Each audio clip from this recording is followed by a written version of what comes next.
Here's my statement from the night of Ariana's murder and why I have a hard time with everything going on.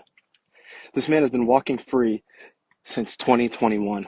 He didn't spend one night in jail. Share this so we can get answers on this case and justice for Ariana.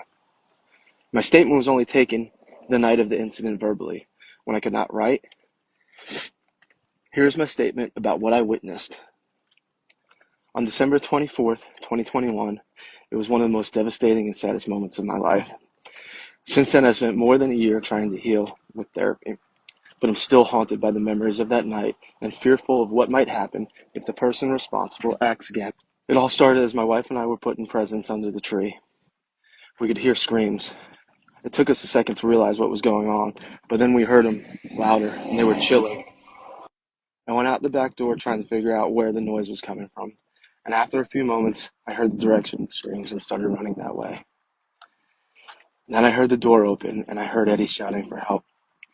He said, "Killed her." He slit her throat.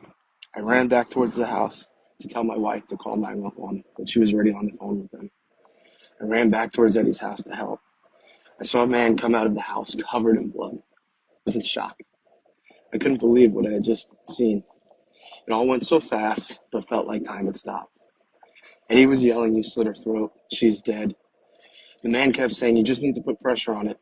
I know I f***ed up, but you just need to put pressure on it." Eddie continued to yell at him, "You killed my daughter." The man was getting agitated, and at this time I realized he looked crazy. Eddie started to go back in the house to see if he could help. The man then says, "I f***ed up. I know I f***ed up. What does it matter? I'm going to jail for life anyway." And then he proceeds to go after Eddie. I could see in his face that he was guilty and was about to cause more harm. I thought to myself, I wasn't going to let anyone else get hurt or lose their life. I hit the man. I was amazed he did not fall. He stumbled though, and I got in front of him and hit him a couple more times. It was adrenaline or drugs, but this guy was out of his mind. I hit him harder than I've hit anything in my life, and he didn't fall. But he finally went to the ground, and at that moment, my 18-year-old son pulled me back towards the house. The 911 operators told my wife, if everyone is in the house, to lock the door and stay inside.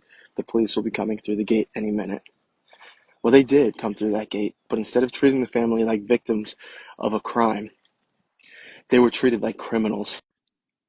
Thrown to the ground with guns drawn and tossed in the back of patrol cars, taken from their dying daughter. I felt much guilt for not doing more to save Ariana's life, but I shouldn't be the only one with those feelings. Once the officers were there, I went back out to tell them what happened. At that time, Judy and Eddie were both distraught in the back of patrol cars, not allowed to speak to anyone or grieve with their youngest daughter. She was alone with another officer until one of their immediate family members was able to come get her. I felt terrible for them all. They just had to go through this terrifying time, and they were being treated like criminals. That's why this thing is so hard for me, because I've had firsthand account, and my statement has only been taken once. I tried calling the deputies, I tried calling the detectives to offer them more info, and they didn't ever want to hear anything else. So please, share my story, share my account of that night, and help us get justice for Ariana.